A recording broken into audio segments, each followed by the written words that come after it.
Hello, and welcome to Momentous Live, episode 159. I'm Tristan Jutra. I don't know what my name is because it's not up on screen. I'm Will Silver. Where did the names go? Oh, it's because we've got the URL up there.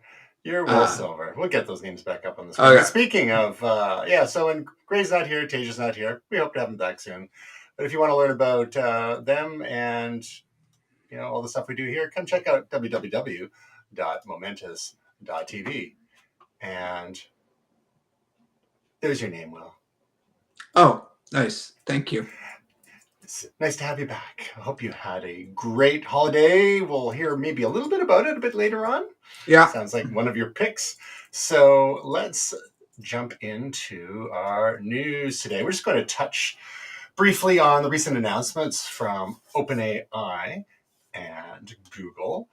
Very AI heavy announcements, so we don't want to bore people to tears too much on that, but just touch on some of the highlights because it was some interesting stuff. So, OpenAI, there was a lot of rumors going around last week that, maybe that partly due to the fact that there was this URL that someone had discovered online. It was search.chatgpt.com. People thought, OpenAI is about to launch a search engine, et cetera, et cetera.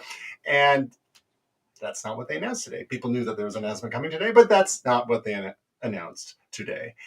And funnily enough, and by today, I mean yesterday, which was Monday, May 13th, when they did announce what they announced, Google's stock price actually increased because it wasn't a search engine. So the market, or Google investors, I think, breathed a sigh of relief there. But what they did announce was kind of interesting and not entirely expected. It was something called GPT-4o, like a little o, like a lowercase o, GPT-4o. And O apparently stands for Omni. And this is basically an enhanced version of GPT-4, which it sort of builds on its multimodal capabilities. And what multimodal means is it's not just doing text chats, but it's the voice recognition, the voice synthesis, the image recognition. Of course, they added DALL-E for image creation a few months ago, integrated right into ChatGPT. But this updated model is much faster and improves capabilities across text, vision, and audio. So they had this whole live stream event. It was about half an hour long, and they showed a number of demos, and then they posted a bunch of other demos on their website, and they're anywhere from 30 seconds to a few minutes long. And what is pretty evident from what they've been showing off is they've really been working to make ChatGPT, various flavors of it, a bit more personal, give it a more personality. We've been able to choose from a number of voices for the voice component of it, and a lot of these features they're adding are available to the free version as well. So you don't have to pay for ChatGPT Plus to enjoy a lot of these features, such as the vision features and the vocal interaction with ChatGPT. And I think the reason they're doing that is to get people a taste of that. They're limiting the number of queries you can make in a day. So I think if people like it and they start bumping up to the number of queries they can do in a day, then maybe they'll go and pay, rather than hiding those features behind the paywall. And then people don't really know what they're missing, if you know what I mean. So I think that's a smart move there. But some of the things that you're able to do now is like, rather than merely uploading a photo or taking a photo into it, you can just have the camera on your phone live, and you can be showing ChatGPT whatever you see around the room, and it can just respond to that in real time. So some of the demos included having ChatGPT comment on what it could see, behind the person it was talking to, like what did they see in the room, what kind of clothes they were wearing, and the like. Some of the other one of the demos was helping someone interview for, helping someone prepare for an interview, commenting on how he was dressed. He put on a silly hat, and then ChatGPT commented that maybe that wasn't the smartest thing to wear.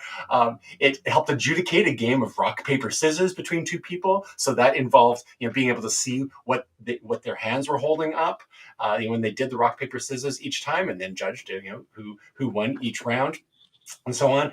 It knows how to speak sarcastically. It can help with geometry lessons. There was a demo of that. Some of the learning and tutoring applications were pretty interesting. It can sing, not super well, but it gets a little bit of idea of melody and harmony and the like. They demoed the live translation features and building, incorporating it with the vision aspect as well. So pointing at objects and getting, the names for those in Spanish, for example. I believe it's up to 40 or 50 languages it's good at. You can have a ChatGPT participate in a meeting and, be paying attention to what's going on and, be transcribing and then giving some insights into the meeting contents later on. Real-time translation between individuals. We've seen features like that with some of the AI devices, such as the Humane AI pin that we've talked about previously, and not to mention the Rabbit R1 device too. They even had it like writing and singing a lullaby. You can change the speed at which it speaks. It's able to detect, you had one example, they showed a little cupcake with a candle in it, and it understood that looked like maybe a birthday celebration. It was helping with dad jokes. One of the interesting features was this collaboration with Be My Eyes, which is a way for people with vision impairment to have their surroundings described to them by ChatGPT and what it sees in the via the camera on your device too. They had a few examples of the ChatGPTs talking to each other and demonstrating two sides of a conversation, such as in a customer service example. And then there's a couple where they were talking to each other in other contexts and singing and whatnot too. So it's quite a variety of demonstrations that they have on their website, and a few of those were in the live stream as well. Also, but the performance is increased much faster, virtually real time. The voice that they were using for a lot of the demonstrations is the voice that I tend to use, which I can't remember the name of it in the model, but some people have commented it sounds a little bit like Scarlett Johansson, which I can't argue with, but it's also interesting in that Scarlett Johansson played the voice of the AI assistant in the movie Her with Joaquin Phoenix. So there's some natural comparisons being drawn there. And the voice in ChatGPT is called Sky. Anyhow, so from what you've seen in some of the video clips and what you've read here, Will, what are your general impressions of how things are advancing over the last year and a half ago since we started talking about ChatGPT and its public release and what it's able to do now? I think like all AI, this is really jumping forward tremendously. I have to admit, I know you sent something about this yesterday, but I didn't get a chance to look at it yesterday. I was so busy with work. I just got back from work, and I went to the gym today, and I talked to my friend there, Matt, and he said, because we sometimes talk about technology, and he knows that I do this live stream, and I work for a video game company, and I have worked for technology companies, and he's like, "Oh my, have you seen Chatty G? It's so good." It's like, so I think you called it Chat GPT. I inserted that, but he's like, we call it Chatty G. That's fine. Yeah, he's like, it's gonna be like blowing our mind. We're not gonna have jobs, man. We're not gonna have jobs. So and I agree with him. It's leaps and bounds. This thing about emulating emotion and interpreting facial recognition in terms of whether you're happy or sad. Yeah. And one of the demos was, in the main what do you call it? Presentation, Keynote. live Yeah, keynote. Yeah. that you're showing there is one of the devs was like, hey, ChatGPT, I'm really nervous. I'm giving a big presentation. What do you recommend? And it said, well, why don't you breathe deeply and then remember that you're the expert or whatever. And he's like, okay, let me try breathing. And then ChatGPT was like, hey, whoa now, you need to slow down a little bit. What are you, a vacuum cleaner or something like that? So it's just like that kind of like jokes and being able to interpret that that's not the kind of breath that ChatGPT was talking about, right? That's not the advice. The advice is slow, deep breaths to relax, not quick breaths to stress yourself out. So, I mean, that stuff like that is really remarkable. That it has contextual awareness and isn't just a search engine spitting out information. It's actually aware of the information and understands things about the information that it's giving out. So it's not just, grabbing something from the internet saying, if you're stressed, breathe deeply. It understood like what breathing deeply sounded like and what deep breaths were and what the difference was between the breaths. So I just use that example because, this level we're at, some of the accusations about AI and, we've all seen it. Sometimes it's just spitting out, a Wikipedia page to you or something, So and that was definitely, I think, version 1 was verging on stuff like that, but it's gotten so powerful, and it's really remarkable. I know, especially from the graphics end of things, with things like Midjourney and DALL-E, and even I've been using is it Copilot, the Microsoft one? Yep. I've been using Copilot in the last few weeks at work. And that uses OpenAI's tech based on DALL-E. Yeah. And I've just been playing with that. It's not for work purpose, just sort of experimenting with things for mock-ups and things like that, but also just to see what the technology is like. It's part of the suite of things that we have on our computers. And, it's pretty remarkable. I remember looking at some of those early examples of Microsoft image generation. And so I guess I'm giving a roundabout answer to this, but I think all of AI is just advancing so quickly, and this is just the next big advancement. Yeah. So if anyone is interested in having a look at in more detail about what we're talking about, we'll have links in the show notes that have these video clips that we've touched on. There's the full keynote as well, which is about 26 minutes long.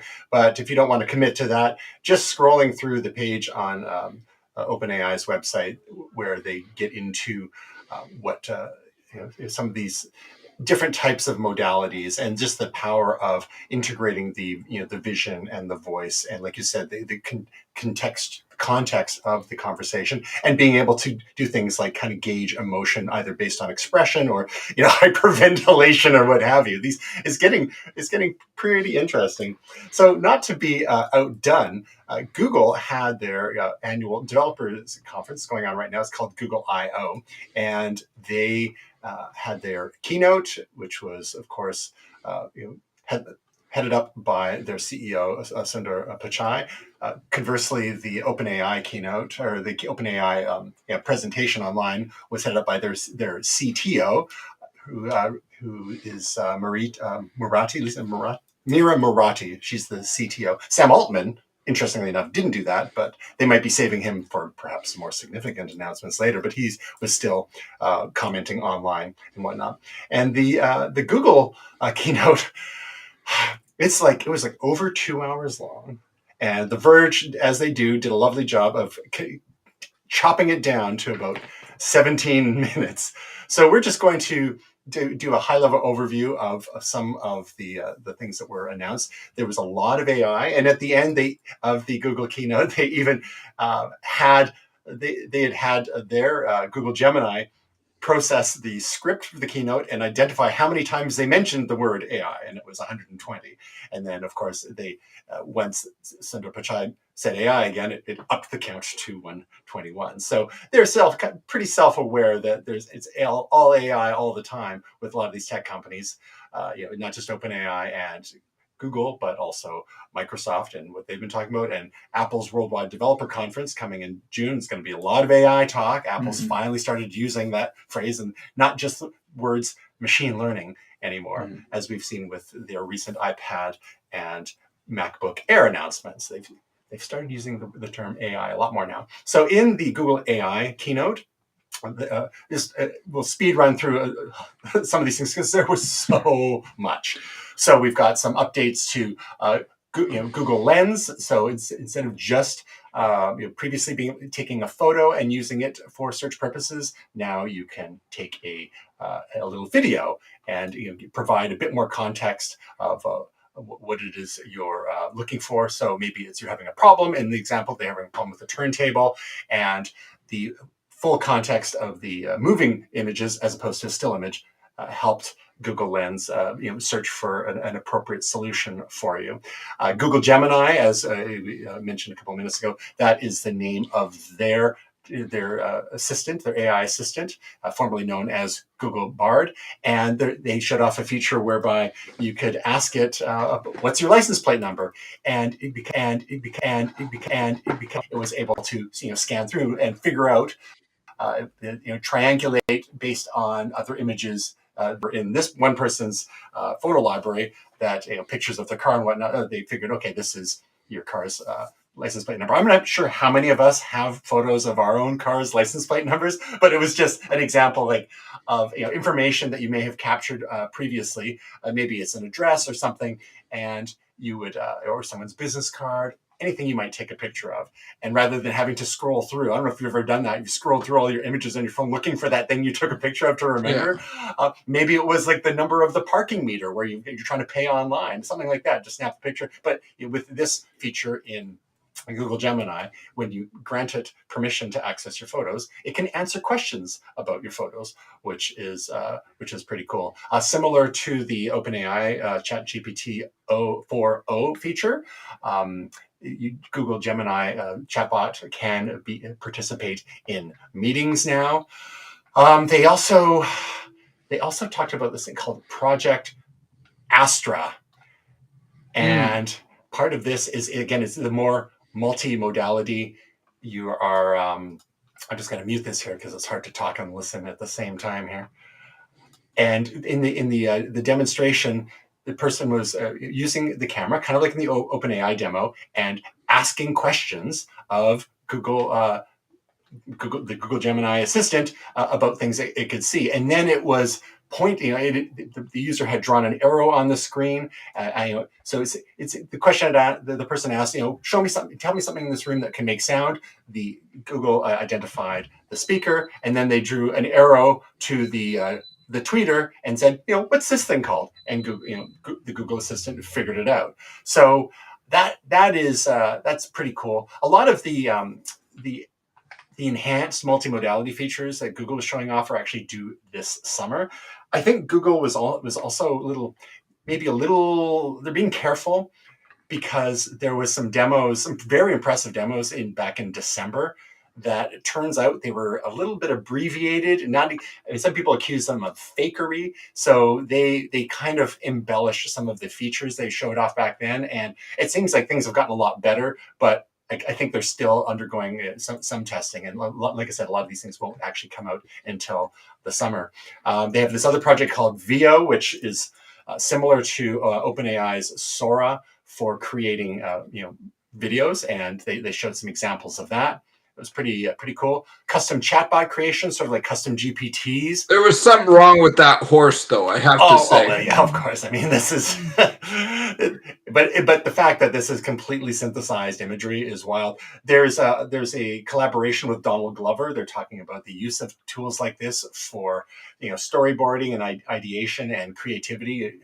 Tools for average folks, through Google's own suite, competing with OpenAI Sora, which isn't really available to the public yet, but it's just been tested with certain creators as well. So Google's not being left behind in that. They've been working on video generation models for a while now. They're just getting better and better.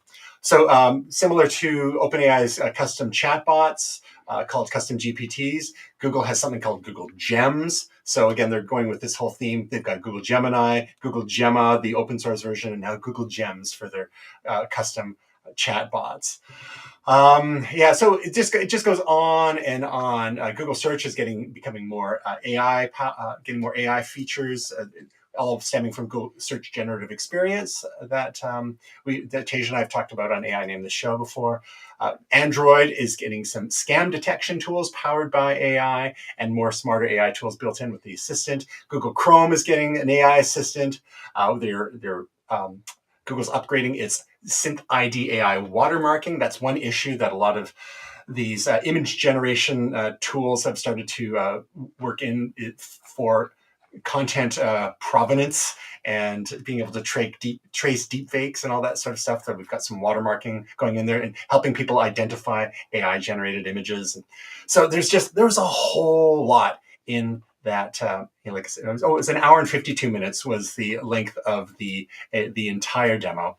And there was one article I saw, I think it was on The Verge, is basically complaining that it's getting too confusing. Google's too much going on and so much AI and there's so many different project names and so many different versions and iterations that it's getting a little overwhelming. I think it's important to remember that this is a developers conference, not a regular, public consumers conference, but because these things get broadcast online to the public, similar to Microsoft Build and Apple's WWDC, they feel a bit more consumer facing, even though it's just really showing more behind the curtain of what is available to developers nowadays. So it's a bit of a mix of each. So if it gets overwhelming, from a consumer perspective, I would recommend that people just maybe step back and wait for certain features to actually arrive in one's devices and not to worry too much about trying to keep track of all the details. Because I know it's hard enough for us to keep track of all these details. But again, at a general, sort of high level, what we're seeing from Google here and all these, this is just a handful of some of the things that they were talking about, in this sort of ongoing arms race between them and OpenAI / Microsoft and eventually Apple, although they've been keeping their cards pretty close to the vest so far. Anything jump out at you from these Google I/O announcements?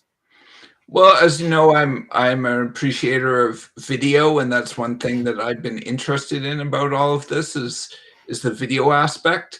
So I mean, I'm greatly interested about that Sora. I know the Sora like competitor, so that's interesting to me. Yeah. Otherwise, I like the scam detection. I think that's really an area that you can sell people on as it being useful and right on device for sure. That's So I think that's great to feel like you have more power or control over that kind of stuff, because it's really gotten out of control in the last number of years, really. So it's great that there's an option there. So yeah, those are kind of the two things that stand out for me, but that's just kind of my own interest. And I think that's a really good point. I mean, there's the two aspects you've talked about. The one is the creative tools, but two is a lot of people say, well, all this AI stuff is great, but if I don't care about making videos or generating images or having conversations with chatbots, what's AI going to do for me? And this one example that you mentioned, the AI powered scam detection, is great because it's AI is really good at pattern recognition, and when it's trained, it can start to see these patterns and what are the sort of things that scam calls or email messages or text messages have in common, and then they can start to intervene before on your behalf, or at least give you a warning to say, hey, this is it's the number it's coming from or the contents of the message or what have you are suspect. And that people can have some real world benefit from that. in say not getting scammed. And if these are the sorts of things they can just subtly start to build in on at the device level, the operating system level on Android phones. We've seen some kind of similar features on Apple phones in the past, like when you get a phone call and it'll say like likely spam in the number, or one of the ones is, or like telemarketing and stuff like that. There's maybe some very light AI going on there, but it's all algorithms basically, right? And even if they're not machine learning per se, there's some kind of training that is helping us save time and hopefully avoid getting scammed. So again, if anyone's interested in some of the further details from Google I/O, we'll drop a link in the show notes as well. You can enjoy the entire 1 minute and 52 long presentation, or just watch the 17-minute recap by The Verge, which is pretty handy. And both Tej and I will be diving into some of the meaty AI aspects of both the OpenAI and Google I/O keynote presentations in the forthcoming episode of AI Name This Show. But we're not done with Google yet. Uh-oh. And Google's not done with killing things off. We've talked a few times before how Google, by the nature of their engineering and experimental culture, tries a lot of things, and sometimes if those things don't pan out, they are not shy about killing their darlings. And well, it sounds like Google Fit APIs, the application programming interfaces, which allow other developers to connect to Google Fit. It would be the Android ecosystem and the whole array of Google Fit for Google Fit compatible devices. Well, those APIs are getting shut down in 2025, and as such, some things like scales, fitness trackers, smartwatches, etc., may stop working. They'll stop syncing and the like. And so I'm not sure what this portends, if Google just wants to do this stuff on its own, or if they're going to a new direction. Oh, I see. They're moving to something called Health Connect. So if they're moving from Google Fit and over to a system called Health Connect, so the old stuff is going to die. Now, Will, you had a Fitbit, and then Fitbit got bought by Google. You're not using that anymore, but were you still using the Fitbit ecosystem, or were you using the Google Fit ecosystem when you were using it? You had a couple of them, didn't you? Yeah, I had a bunch actually. I think I had 3 or 4. They were cheap and kind of didn't last that long, right? Yeah, well, I think the first one I had only lasted a year, and it was like there were some things that were bad about that, like I think like the watch strap was built in or something. I can't even remember. There were some reasons why it was not great. No, the last one I had, and I can't remember the name of it now. It's it's dead to me. But it lasted me quite a few years. I think I had it for 3 years or something like that, 3 or 4 years. So I mean, I definitely enjoyed it, and I'll be honest with you, I miss some of the things about the Fitbit, but ultimately, one of the things that happened is like once Google bought it, they just moved on. It's like they're just like, well, this isn't really in our plans, and so they were trying to merge it into existing products. So like they were getting rid of the Fitbit app and moving it over to the Google app and things like that. So it just it became less about the product and more about the Google ecosystem. And one of the things I miss about the Fitbit is that it really was more what I wanted. I love my Ultra 2, my Apple Watch, but it definitely does a lot of things, and that's great. But really, all I want it to do is tell the time and tell me my steps. It's like it's almost like too much power. So, but it is nice that it goes into the Apple ecosystem. It unlocks things, or it's into codes and all these kind of things. So it works with your other devices, and that is nice. So I'm not just beating up on the Ultra. I like the Ultra too. I'm just saying that there's some sort of simplicity and the sort of singularity of the Fitbit that I miss. For sure. Well, I think one of the challenges that this represents is when a larger corporate entity buys up a smaller one that has an established line of products and some devoted fans of those products. And sometimes there's resistance to the integration into this said ecosystems. Another example might be Nest, for example, which was an independent company, and it was started by some former Apple folks actually, and they were acquired by Google. So it's now Google Nest, and they've had subsequent iterations of the product and expansion of their product lines. But now it's more heavily integrated into the Google ecosystem, and some people have some resistance to that. They sort of like the independent spirit of some of these devices, and Apple is, I'm sure, is encountered similar things too. One of the things we didn't see was with Beats. Beats that Apple acquired it was like their largest acquisition ever, and it was mostly to get their streaming service and turn it into Apple Music. But they've kept the Beats brand alive and separate, and there are people who maybe aren't super into Apple or whatever, and that they like the whole Beats aesthetic and the type of headphones that they offer. They've got the in-ear and on-ear and I think over-the-ear headphones as well, and that's still a thing. And they benefit from some Apple tech. They've got some of the custom chips in there for easy pairing to Apple devices, but they've kind of they kind of let it be and let that brand exist on its own, and haven't tried to force too much integration. And so your mileage may vary depending on the nature of the product and how it could benefit from integration into a larger ecosystem. And it depends on the fan base too. Some people move on to other products if they don't feel comfortable in the ecosystem to which they're being encouraged to join. But one of the other challenges here is that Google, they often have multiple technologies. Sometimes they're developed by different business units trying to do the same thing.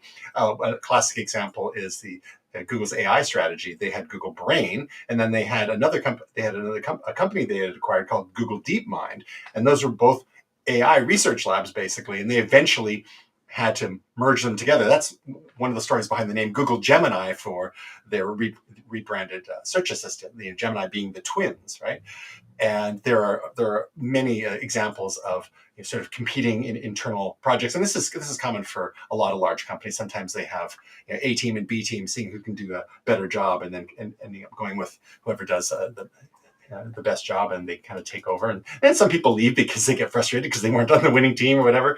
But Google had 3 competing sets of health APIs: the Health Connect API, which seems like it's going to be the path forward; the Fitbit Web API, which is one of the legacy ones; and then the Google Fit REST API. So they're trying to tidy things up and to develop a clear path forward for third-party developers of software and devices, which is probably a good thing, even though these transitions are often a little tricky. But speaking of killing things, Will, Microsoft is also in the elimination game nowadays, and they had. I don't think we've talked about it on the show, but they were. I remember the news in the last couple of weeks how they were shutting down a few game studios, because there's Bethesda, which. Microsoft owns Bethesda, and Bethesda has a few other studios under it, and those, I think that's where a lot of the cleanup was happening. Is that correct? And now, and of course, there's all sorts of gnashing of teeth when this was going on, and ironically, they've made they said recently, well, it needs games like Hi-Fi Rush, more kind of games with this independent spirit, but Hi-Fi Rush was created by one of the studios they just shut down. So, Will, what is going on here in the gaming industry? It seems like we've got friends who work for other game developers. There's been layoffs. There's been, like we said, studios getting shut down, and Microsoft is saying one thing while doing another. Can you add a little bit of context for us? So first, let me say, this does not represent any company that I work for. This is my own interpretation of the news. This isn't any insider information. It's just what everyone's reading. So, and again, I was away when some of this happened, so I'm kind of playing a little bit of catch up. I'll give a little bit of an overview. So they closed a couple studios. Another one that they closed besides the Hi-Fi Rush studio, was Arcane Studios. Mhm. And that also raised some eyebrows because they developed a couple very well-received games, Dishonored 2, Prey, Deathloop, which was really well-received a few years ago. And it was a sister studio, and they were also working on a Marvel's Blade, the Blade character game, so they were closed. They were shuttered. They released a game called Redfall a year or so ago that was very poorly received, and that may be part of the reason. There's a lot of, I guess, hearsay, speculation about what is going on at Xbox, at Microsoft. One of the theories is that they bought Activision, and that sale went through. Finally, so it took forever to get cleared by the regulators. Yeah, and this may be a little bit of the right hand doesn't always know what the left hand is doing. So one of the speculations is, okay, great, this went through. You bought Activision, so you now own things like Call of Duty, right? These big things. Mm-hmm. You're going to focus on big franchises. But the right hand is still saying, we need little companies, we need little games, we need intimate experiences. So I think part of this, the speculation is that part of it is corporate is saying, okay, you got this big thing, we got to shut down some other studios that maybe aren't producing or aren't doing sort of big projects or these real big franchise games, right? So I think, though, there's also this conflict, and I think we've talked about it, I think here, but just in general, is that there's really this slamming together of approaches or generations where you have the console generation, which is kind of going away with these big franchise games like Call of Duty, like Gears of War, like, I don't know, Minecraft, these big franchises, right? That almost don't matter where you play them, but the consoles often try to own these things and make a big deal about them. But sort of behind the scenes, you have this whole ecosystem of things like Steam and, you know, even Apple Arcade, and Netflix as a gaming platform, where you're seeing these really sort of smaller indie games that people are really getting into that are doing quite well. So games like Hi-Fi Rush, games like Hades, games like Hades 2.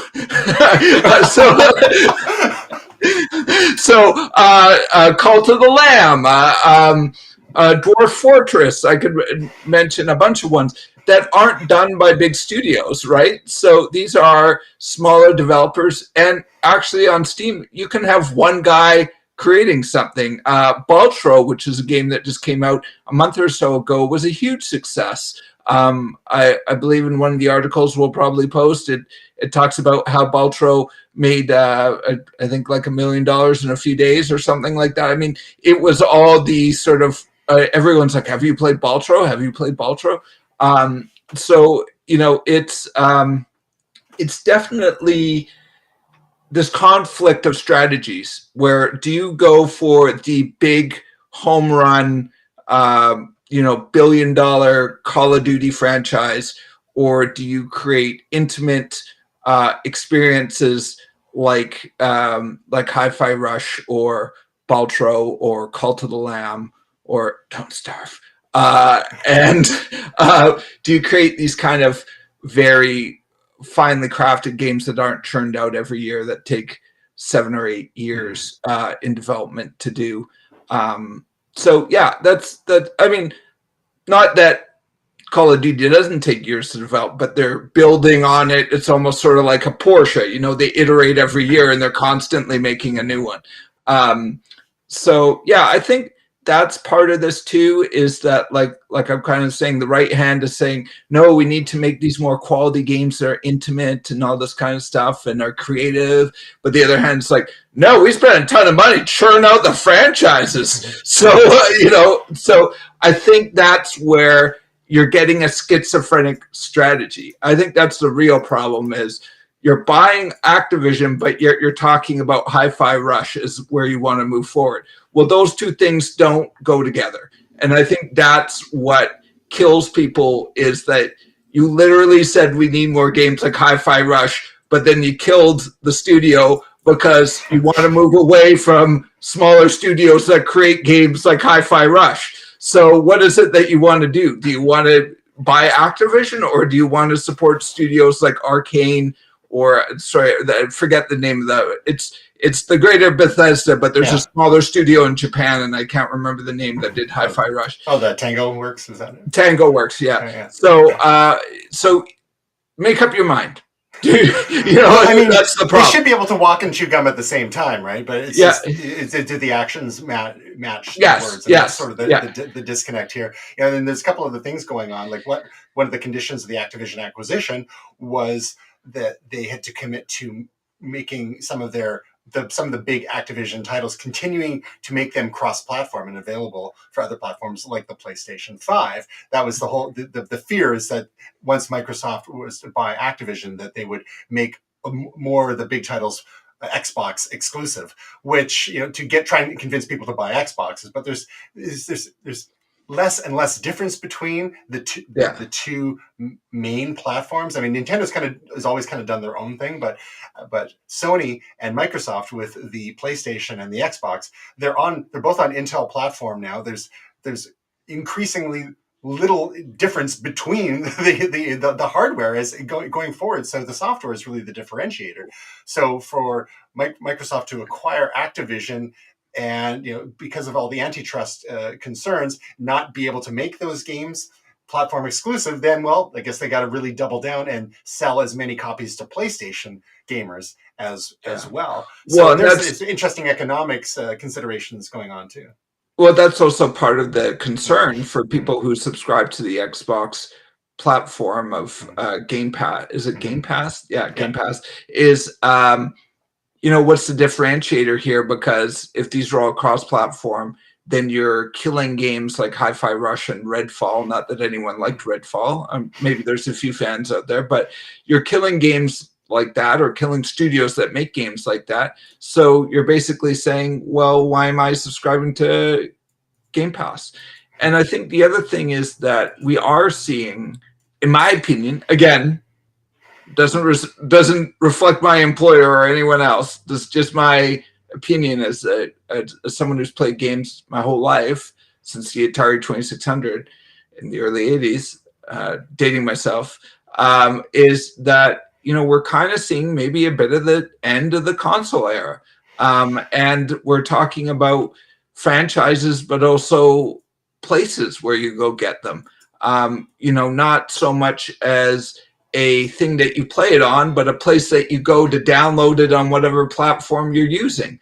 And they're seeing cross-platform gaming as a huge both buzzword and mantra, is that people, in fact, might play something on their phone and then want to go play it on their PC at home, the same thing, and expect that their game saves carry over. I know that for myself, it's not as big of a jump, but I'm playing on Steam on a PC, and then I'm playing on my Steam Deck, and it has all my saved progress and all the things that I picked up. So it doesn't matter what I played it on, whether it was the PC at home or the Steam Deck on a boat.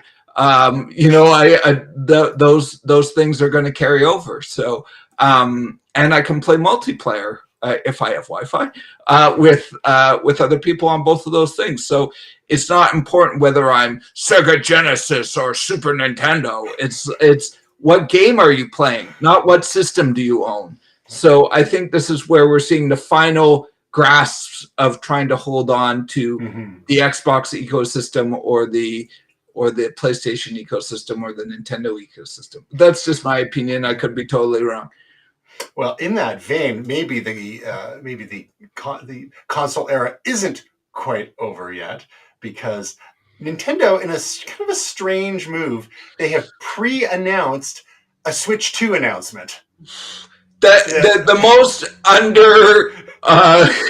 The undersold announcement. Everybody knew this was coming. Yeah. It's been rumored for a while. There's somebody that we both know that I had a conversation with them, and they weren't allowed to say anything, but it was pretty clear what was going on. And I mentioned the Switch too, and then they shut up. So, um, so don't say the name. You know who I'm talking about. But yeah. So for if his employer is listening, he didn't actually say anything. I just inferred. Yes. So Nintendo President Shinto Furukawa shared on social media that we will make an announcement about the successor to the Nintendo Switch within the fiscal year, when that ends on March 31st, 2025. So sometime in the next 10 and a half months, they're going to make an announcement about what might follow the Nintendo Switch. And so people are just informally calling it the Nintendo Switch 2. It could be called something entirely different. Hopefully it doesn't suffer the same fate as the Wii U, which was the successor to the wildly popular and game-changing Nintendo Wii. But it's kind of wild. And like the danger is always like Osborning yourself, right? There's that whole Osborne effect with the Osborne luggable computer back in the 80s, and the Osborne 1 had just come out, and they were already talking about the Osborne 2 coming out a year or two later, and then the sales of the Osborne 1 went off a cliff. And I think, didn't your dad have an Osborne 1? Yeah, he did. Yeah. The tiny little screen was weighed what 30, 40 pounds. It was like the luggable class of portable computer. The transportable computer, exactly. I think they called it. Yeah. So that's a cautionary tale. So it's interesting that I mean, the Nintendo Switch has been such a juggernaut as it is. I don't think they're in too much danger of sales slowing down. Like, people don't have a Switch yet. Like, they're not going to wait for the Switch too. There's so much amazing, many amazing games for the Switch. But in other Nintendo news, hackers have discovered how to reprogram Tetris for the original NES, Nintendo Entertainment System, from within the game. So there's been all sorts of Tetris news, like 40 years later, about records being set and kill screens being reached and the like. But this is the game and the console that seems to refuse to die. People, Tetris is wildly addictive, and I know that your lovely wife is an expert at it and beats me handily in that game. But this whole she's a killer. She will kill you. Exactly. Smiling. and the technical details of this are like really not all that interesting for our audience necessarily. But I think the greater story is that people who are trying to chase high scores in Nintendo for the NES, with some of these hacks, they can perhaps avoid game-ending crashes, because that's one of the challenges when you're trying to get a high score, is that you start bumping into registers, 8-bit registers, and like I remember there's back in the day, like Pac-Man, if people got to the 256th level of Pac-Man, that was one of the original kill screens. It's like the system didn't know what to do. It could only count to 255, and this all has to do with how the math base two numbering system works and the like. And you would get this garbagey screen that you couldn't complete. So similar things happen on other games as well from the 80s, and Tetris was one of them. So with this these internal hacks on the system itself, because again, this is a cartridge-based system. It's not something that's normally like on a network that you could reprogram or do firmware updates easily or anything like that. So kind of interesting that now folks can try for even higher scores and not getting waylaid by a kill screen on their original Nintendo. But Will, that's not all the Tetris news this week. There's something involving 7-Eleven. Please fill us in. Well, here's the thing: is I wouldn't. This is a promotion from 7-Eleven, and I wouldn't normally just regurgitate a promotion that another company's doing. But I think again, it's sort of married with the story that you just brought up about finding the kill screen, and we also did talk about, wasn't it a McNugget game a few years ago that played Tetris? So this again just shows how Tetris is still one of these big tentpole games, like Pac-Man, like Super Mario Brothers, like Sonic the Hedgehog, that still captivate people 30, 40 years later. And basically, again, I hate to promote this, but it's the checks in the mail. Yeah, exactly. They're not sponsoring the show. Basically, it's a campaign that you can win a Tetris game that is shaped like a Slurpee. And you have to, it's just ridiculous. And they have a whole campaign around this. There's 1,800 of them, so you can win this Slurpee Tetris game. You're not trying to put Slurpees into lines. It's just in the shape of a Slurpee, and you can control the Tetris game that way. I kind of want one, but I'm not going to enter their contest. But it would be awesome. But okay, you can buy some Gatorade, some beef jerky. You can buy Slurpees, iced coffees, Cokes, and all sorts of things to get extra entries. And there's only 1,800 of them to be won, Will. So I imagine they'll be showing up on eBay soon thereafter. Yeah. But, I believe your lovely wife might even have one of those Chicken McNugget Tetris keychains. Yes, it's true. Somebody was able to acquire one. Someone's super cool, I'm sure. Yeah. All right, let's we've got some. We're going to change gears just a little bit here into some other kinds of entertainment. We'll stop shilling for multinational convenience stores. Yeah. This is something that came up about a week ago. We didn't get a chance to talk about it with Jerome last week, but we've talked about how some of the streaming platforms in the search for even more market share and more revenue have been experimenting with ad-supported tiers, so much so that Netflix a few months ago got rid of their cheapest subscription tier and replaced it with an ad-supported tier. So they have a couple of different ad-supported tiers, and because what they're finding is that they actually make more money from the advertising than they were making from the subscription revenue. So everything old is new again. And then more recently, Amazon Prime Video has started inserting ads into before shows, or sometimes in the middle of shows and movies that we're watching, and no one asked for that, but if you want to get rid of the ads, pay us an extra $2.99 a month. And we explored that a few weeks ago here on Momentous Live, and that's it's a little crazy making. This is something you're already paying for, but a lot of people aren't going to cancel Prime because they like the free 2-day shipping and all that, and the Prime Video is kind of like a bonus on top of the other features like Kindle Unlimited and so on.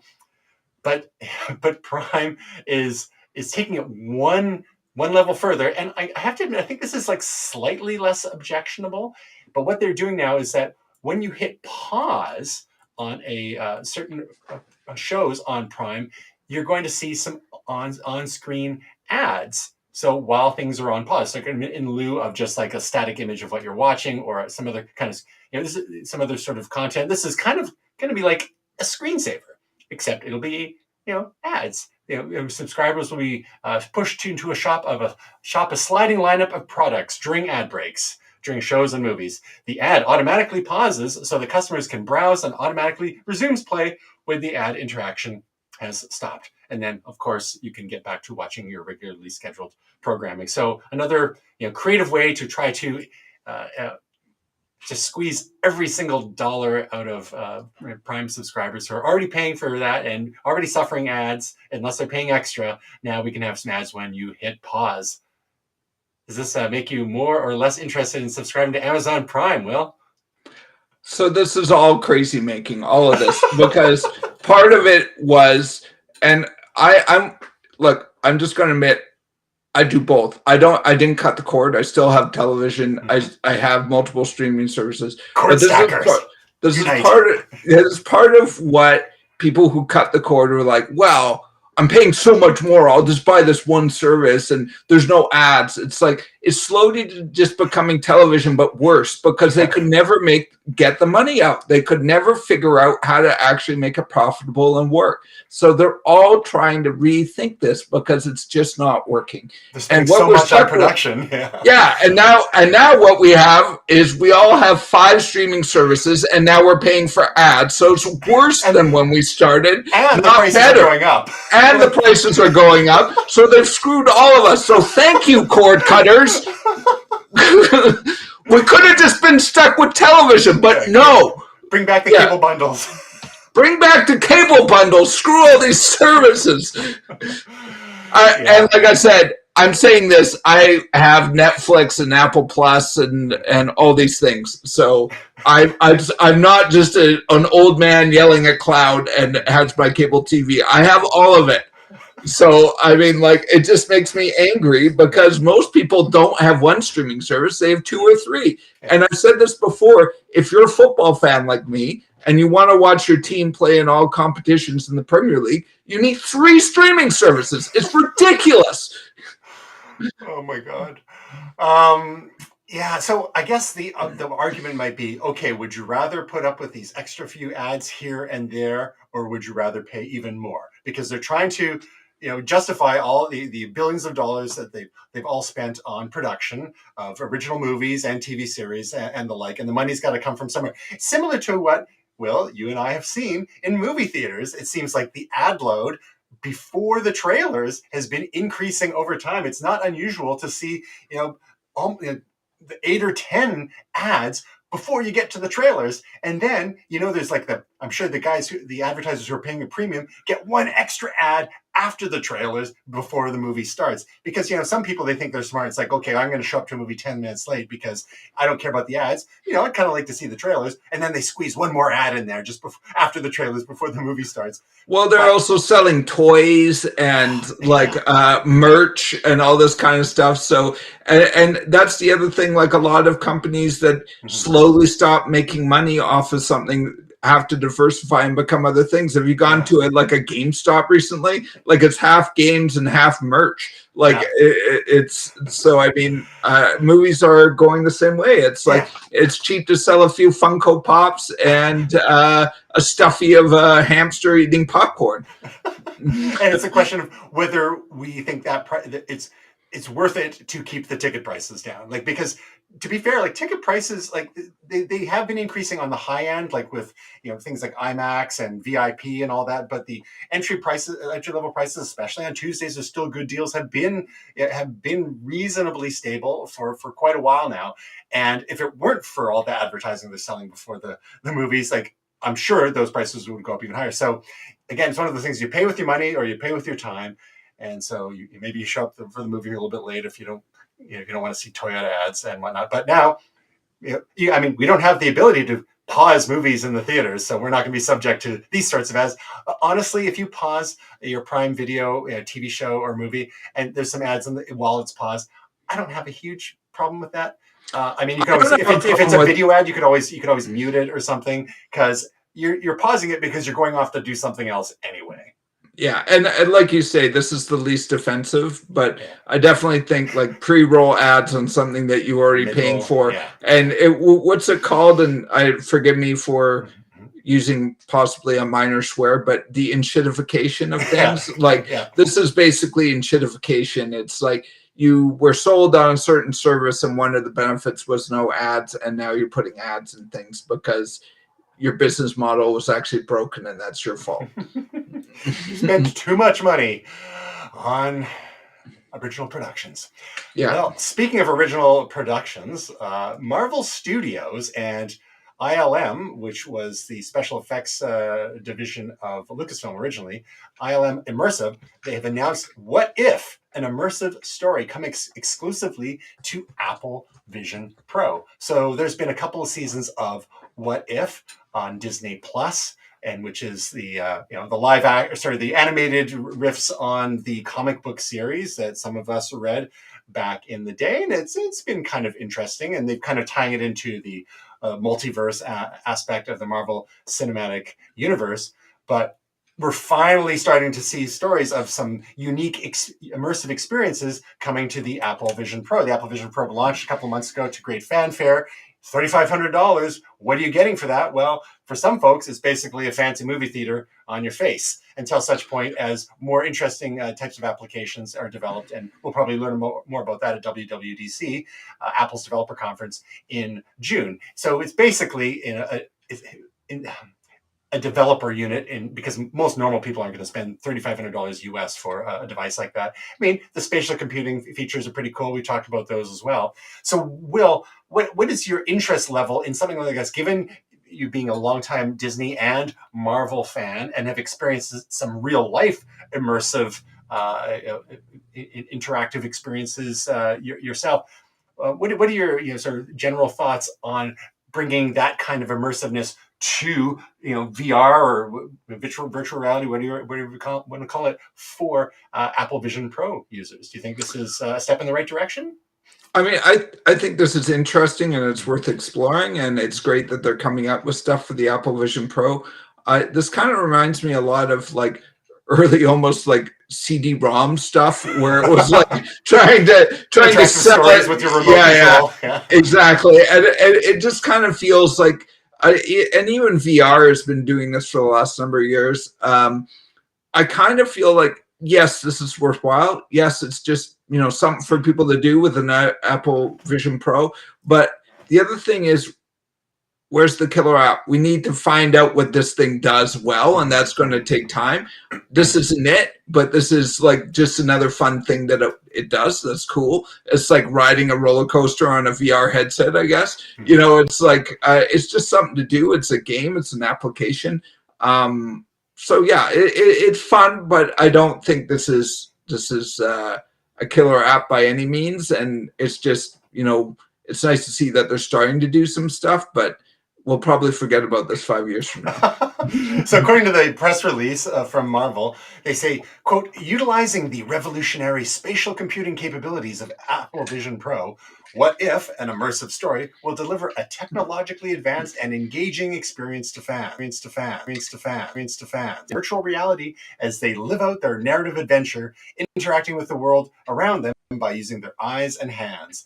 Fans will step into breathtaking environments that place them in new and iconic Marvel Cinematic Universe locations and feel completely immersed with stunning visuals and spatial audio. Together, these features will remind fans that time, space, and reality are more than a linear path. Unquote. Okay. Remember when we had Choose Your Own Adventure books and we used our imagination? Yeah. No, but again, this is just like point and click CD-ROMs or something. I don't know. Is it just like, am I wrong? Does this not just give you vibes of the early 90s? I mean, like, hopefully it's a bit more than that. We'll see. We'll see. I mean, it's cool. WWDC, yeah. Don't get me wrong. There's an extra like wow factor here, and I'm sure there's high production value and like extra it's nausea in your environment. But VR headsets have been doing this, and this is just like another trick. Like I said, CD-ROMs and all sorts of other things have been doing for years. So all right. So speaking of real world Disney related interactive experiences, why don't you tell us about your momentous pick this week, Will? Yeah, so you might have been noticing that I was away for a couple of weeks. So I went on a much deserved holiday, or I feel it was much deserved. And we'll let HR be the judge of that. Yeah. Part of our trip was we went to Disneyland. Surprise, surprise. As people who may know me and may have popped in on a few of our live streams know that I'm a huge Disney nut, and we went to I guess it's called Season of the Force, which is the month around May the 4th, and then specifically they have these events which are twice a week for a few weeks on Tuesdays and Thursdays, I believe, and it's sort of like it's from 9 to midnight or 9 to 1. So basically you stay in the park later and they kick everyone out, and they have special Star Wars events that are going on. So you can meet an Ewok, you can meet R5, you can meet a Jawa, you can meet C-3PO or Queen Amidala. There's special food. That's the Wookiee cookie, I believe, or the Wookiee boy. whoopie pie. We have the Wookiee parfait. So there's special food that's only served on this night. There's special merch. I bought this, which is actually just I made a fourth hat. So it's Okay. not. So yeah, and I love this so much because it's. I don't know if you notice it or are aware, but it's the droid artwork from the TV show, the 80s Uh-huh. TV show Droids. Amazing. And it's May the 4th, and it's actually really special to me. So I'm just really thrilled that I was able to go, and I had a lot of fun and saw a lot of Star Wars nuts and ate some random food, and it was good times. The food looks intriguing. I'm down. I'm down for that. They got a burger. Yeah. I don't know with that. What is that? Guacamole and corn and who knows? I don't know. Yeah. Is that popular in Tatooine? I don't know. Yeah, well, some of this, and some of it is like they name it based on like the Mustafarian sunrise and stuff, and sometimes they're like Jedi burger or something like that. So there's a real variety in how much effort they put in. For sure. So, sometimes it's like the crate salt fries, and then it's like the Ewok brownie. Right. So, anyways. So it sounds like it's these evenings have wrapped up. They started mid-April Yeah. and went to the to May 9th or so. But if people are intrigued by this concept, I suspect they'll probably be doing something like this next year, kind of in the lead up and just this and the week after Star Wars Day, May the 4th, because that's a thing now. And so if any Star Wars fans, mark your calendars, and maybe Disney will start talking about it early next year. That sounds very cool. It is very safe to assume they will be doing it next year. I think it was pretty successful this year. It seemed pretty well attended, and they've done it the last couple of years. And they did it before the pandemic. So I would assume that they'll be doing this again. Right. Disneyland After Darks. Star Wars. All right. My pick of the week is entertainment related and slightly immersive, not as immersive as an Apple Vision Pro per se, but holy guacamole, Batman. So I believe you got yourself treated yourself to a new TV about a year ago, and you're always my inspiration, Will. And one of our TVs happened to die. One of our 15-year-old Panasonic Kuro plasma TVs, and we're going to try to get it to take it somewhere to either be repaired or parted out. We don't want to just send it straight to the electronics recycling or landfill for sure.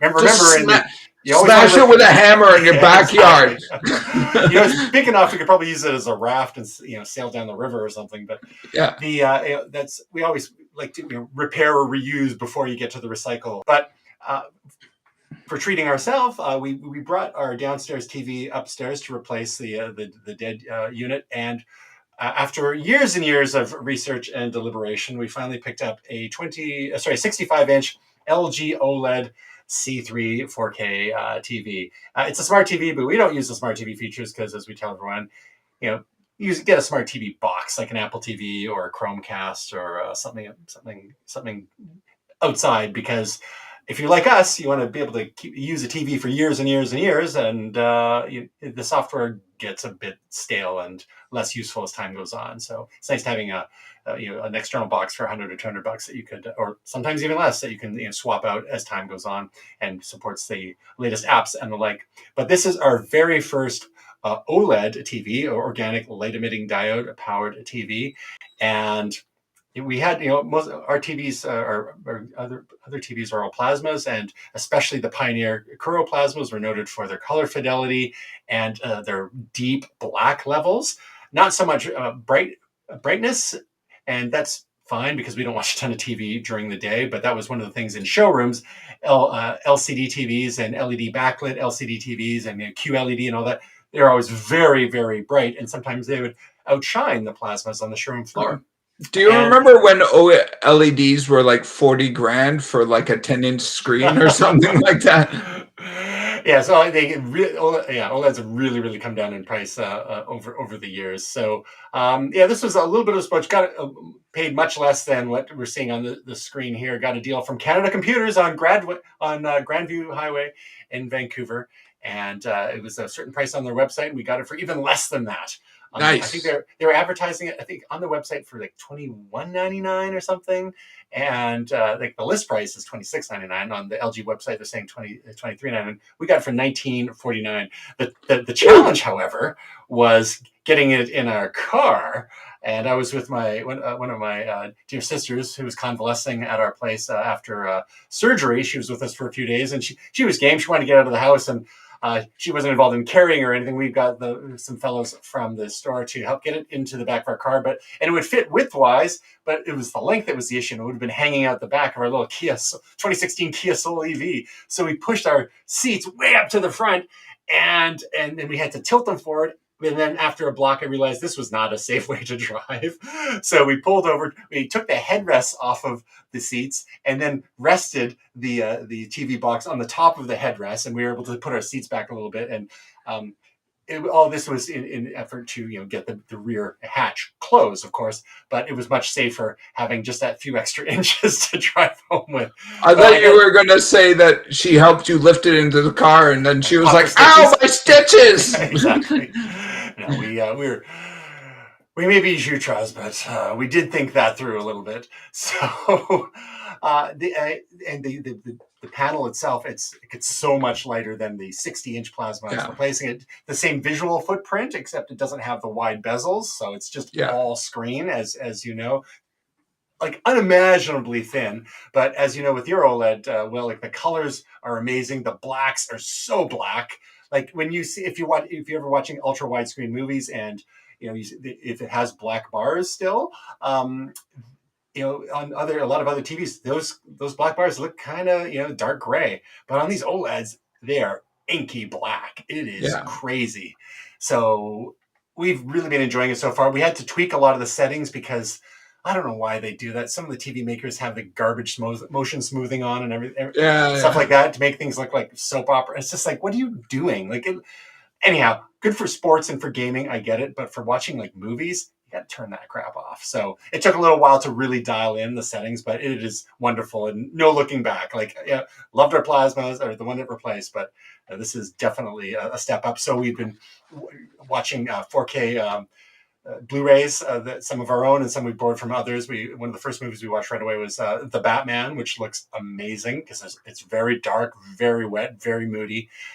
We watched Dunkirk as well, and that looks great. And I want to go and I want to watch Arrival and Blade Runner 2049. There's so much we want to rewatch now in 4K, which and the PlayStation 5 obviously can play the 4K Blu-rays, which is nice. So anyway, that is my momentous pick this week. Back to doing a gadget, and we'll have some more TV and movie picks eventually as well. But finally had to squeeze this one is because it was a long time coming. That's awesome. So happy for you. Thank you. Now, before we wrap up, let's get to projects, and you've got some more beats for us this week. Beats. Yeah, so another one of my level up series. This is 24 with a beautiful AI image, as you see there, that I've tweaked. So again, this is kind of my looper that has kind of all sorts of different types of music. So hip hop and a little electro, and some of the ones near the end are almost like drum and bass, like Galactus, Eater of Worlds. So yeah, it's again another one of my sort of random groovy installments. So I hope you guys check it out. It's on Table Beats app and tableist.net, and I'm sure there'll be a link in the description. It will indeed. So if you want to check out some of the timeless classics, such as MacGuffin Protocol Alpha, Funsucker, and Cocaine Stepdad, be sure to visit tableist.net/artist/Molotov. I thought you'd appreciate Cocaine Stepdad. I'm happy to report that, as far as I know, neither my current nor past stepdads were ever heavy-duty cocaine. Yeah. As far as I know. My project is project from Tasia Custodi, our long lost fourth quarter. Although she did appear with us a few weeks ago, and she will be back at some point in the future. But there's always something. But she had another YouTube video, the best Google Maps tips and tricks for 2024. So Tasia is quite the expert in all things Google and has been producing videos for years and years now. She's almost at 70,000 subscribers. So Holy cow. So if y'all out there haven't subscribed to Tasia's channel, be sure to visit her channel at youtube.com/Tasia Custodi, and you can see all her work at www.tasiacustodi.com. And speaking of Tasia, as most of you know by now, she and I have another little podcast called AI named this show, and on the most recent episode, we talked about tons and tons of OpenAI news that came out last week. That was before this week's OpenAI announcement. So, hitting the mother load of OpenAI initiatives. Where's that graphic from? Well, okay, here the hint is in the word load. L-O-D-E. Is it Load Runner? Yeah, baby.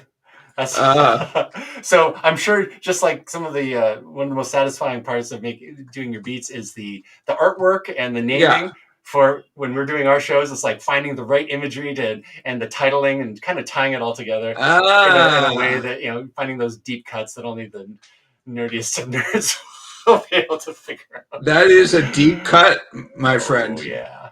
Previous week we got a little Jean-Claude Van Damme representing Claude AI. We got a little Ant-Man representing small language models, and we got the video game Gauntlet representing Meta throwing down the AI Gauntlet. Yes. Little what's that? Chatty Cathy, creepy doll representing chatbot. So it's always fun. So you can find out more about that little side project of Tasia's and mine at www.ainamedthisshow.com. And of course, you can see what we're up to here at Momentous at www.momentous.tv. So you can like, subscribe, follow podcast, video formats, and on all the socials, and of course, the team at all our individual socials as well. So that is Gray, Tasia, Will, and me. That's it, Will. We did it. Just you and me. But we got her done. Just the two of us. And so thank you to all who were tuning in, and Will, and all of y'all out there. Oh, got to make you big again. I don't like having the big just me. We got to have side by side. There we go. And if you're only listening, it makes no sense whatsoever. But we don't really edit this thing, so there you watch go. us on YouTube once in a while. You get what you pay for, people. Exactly. I think there's a Microsoft Build is coming up soon. We're going to have some another developer conference, and then in June, Apple WWDC. So be sure to keep tuning in for all the latest tech news, some gaming news and entertainment news, and ranting about advertising and movies. But until next week or next time, whenever that may be, it's probably going to be next week. We hope your week is truly momentous.